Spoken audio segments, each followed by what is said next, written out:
আলাইকুম রহমতুল্লাহি ওয়া বারাকাতুহু। ওয়ালাইকুম আসসালাম রহমতুল্লাহ বারাকাত।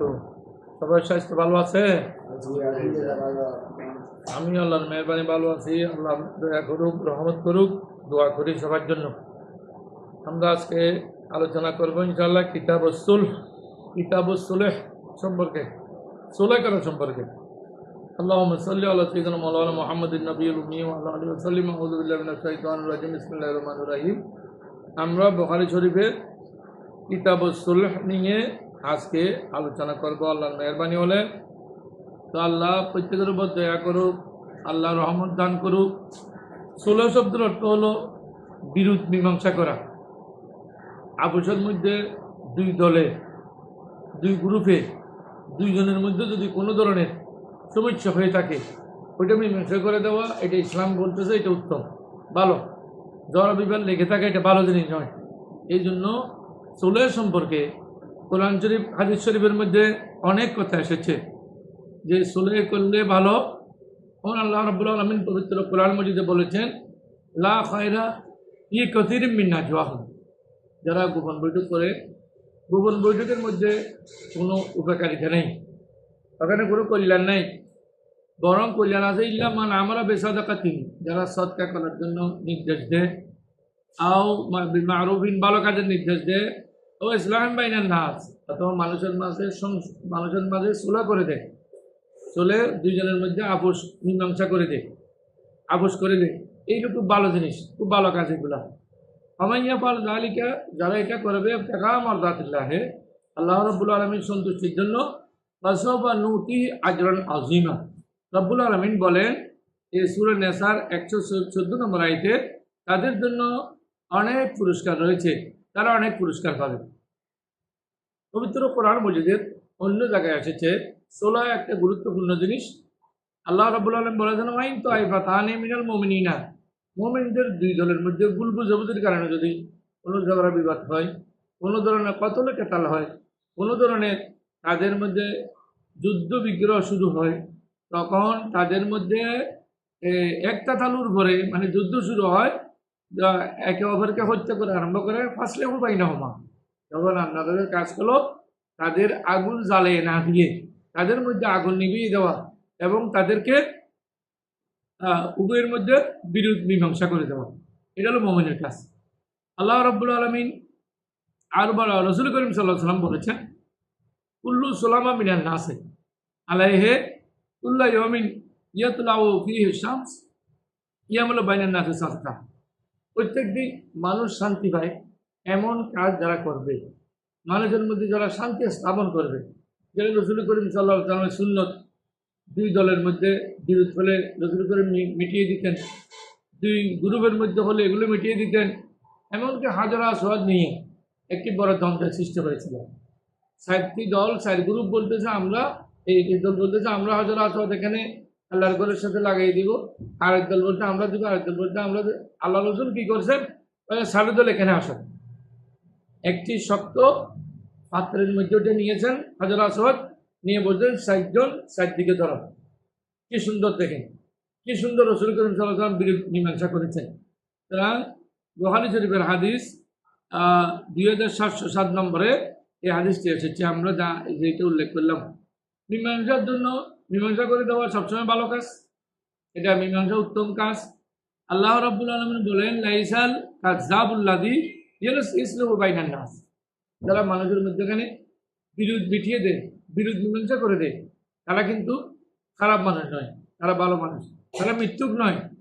আয়ান্তামি খায়রান, হয়তো তারা ভালো কাজের দিকে তাদের নিসবত করে সম্পর্ক হয়। আও ইয়াকুলু খায়রান লাহু, অথবা তারা ভালো কাজ, ভালো কথা বলে।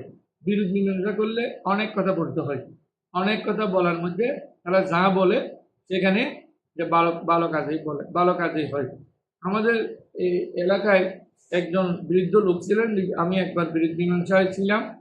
উনি এমনকি একেবারে বলতে চাই, যদি এই ন্যায় নীতি আমরা যা বলছি এটা না মানো, তাহলে তোমাদেরকে এভাবে এভাবে শাস্তি দেব বলছেন। তখন সবাই মেনে নিয়েছেন, ভয়ে সবাই মেনে নিয়েছেন। তাহলে ভালো কাজ যেভাবে হয়, ভালো কাজ মেনে নেওয়া, এটা হলো ভালো। হাদিস শরীফ আরও এসেছে, আল্লাহ রাসূল বলেছেন, ইযহাবু বিমা ইজাবু বিনা নুসলিহু বাইনাহুম। রাসূল করিম সাল্লাল্লাহু আলাইহি সাল্লামকে এক জায়গায় বিরোধ মীমাংসার জন্য আহ্বান করা হলো। রাসূল করিম বলছেন, আমি একা যাব না, এ আমার সাহাবী, তোমরা আমার সাথে চলো, আমরা বিরোধ মীমাংসা করি আছি তাদের মধ্যখানে। তারা বিরোধ মীমাংসা করার জন্য তারা গেলেন। সহিহ বুখারী 2693 নম্বর হাদিস। তো ঋণের ক্ষেত্রেও সুলভ করা যায়।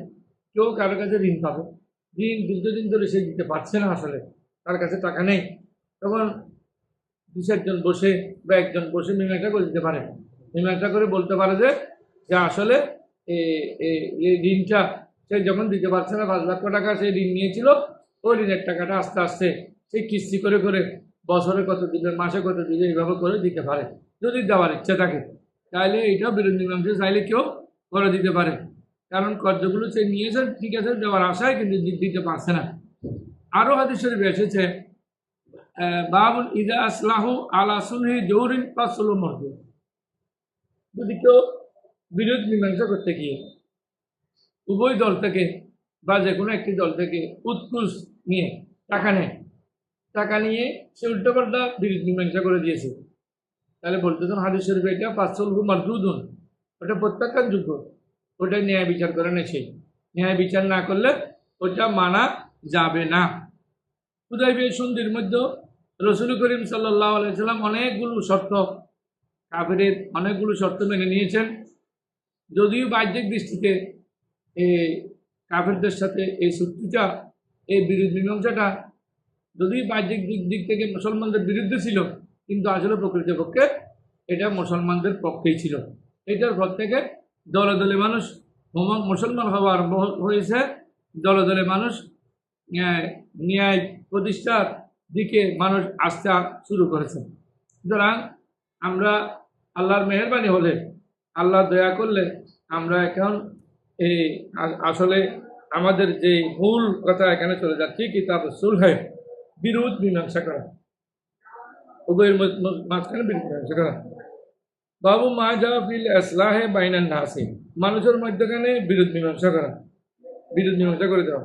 আল্লাহ তাআলা, আল্লাহ তাআলার বাণী, লা খায়রা ফি কাসীরিম মিন নাজওয়াহুম, যে অনেক সময় এখানে অনেক জায়গায় এই গোপন বৈঠকের মধ্যে কোনো কল্যাণ থাকে না।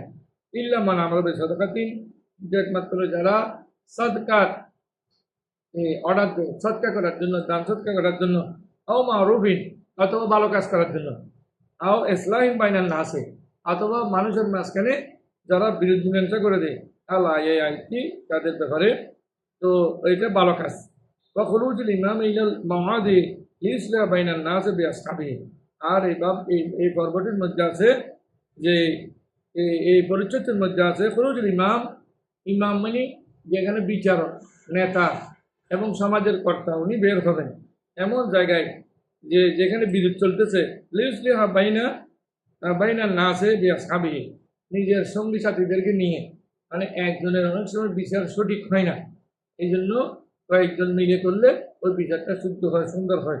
একজনের মাথায় সবগুলো আসে না। সুতরাং এটা বুঝে সুঝে কাজ করতে হয়, না বুঝে কাজ করলে হয় না। সুতরাং এই বিরোধ মীমাংসা করে এটা সর্বদা ভালো জিনিস। তারপর পাখারাজা এই হাদিসটা হলো, হাদাসানা সাঈদ ইবনে আবি মারইয়াম, হাদাসানা আবু গাসান, হাদাসানা আবু হাজিম আন সাহাল ইবনে সাদান ইন্না উনাসা মিন বনি আমর ইবনে আউফিন কানা বাইনাহুম ফি সাইয়্যা। হযরতে সাদ রাদিয়াল্লাহু তাআলা আনহু থেকে বর্ণিত, নিশ্চয় উনাসা মিন বনি আমর ইবনে আউফিন, আমর ইবনে আউফ গোত্রের মধ্যে কানা বাইনাহুম সাইয়্যা, তাদের মাঝখানে বিরোধ চলছিল।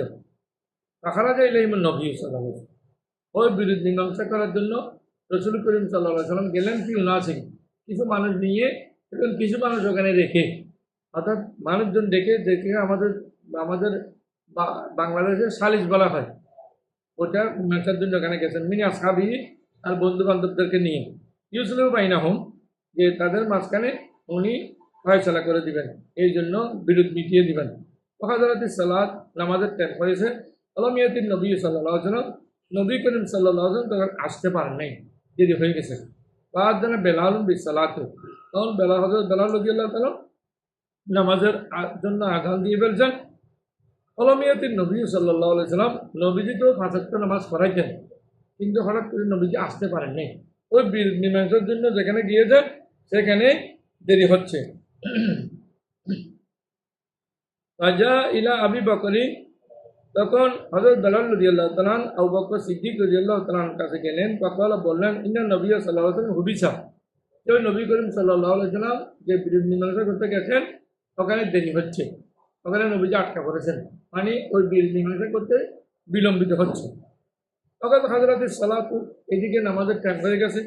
তাহাল্লাকা আন তাওম্মান নাসা, ইয়া আবু বকর সিদ্দিক রাদিয়াল্লাহু তাআলা, আপনি কি নামাজের ইমামতি করবেন? ফাকালা নাম ইনশিতা, এ বেলাল, তুমি যদি চাও আমি ইমামতি করব। ফাকামাস সালাতা, তিনি নামাজের ইকামত দিলেন। ফাতাকাদ্দামা আবু বকরিন, হযরত আবু বকর সিদ্দিক রাদিয়াল্লাহু তাআলা অগ্রসর হলেন, সামনের দিকে আসলেন। যা আন নবী সুম্মা যা আন নবী সাল্লাল্লাহু আলাইহি ওয়াসাল্লাম, হযরত আবু বকর সিদ্দিক রাদিয়াল্লাহু তাআলা সামনের দিকে গিয়ে কাজ মশাল্লায় গিয়ে তিনি নামাজ পড়া আরম্ভ করলেন।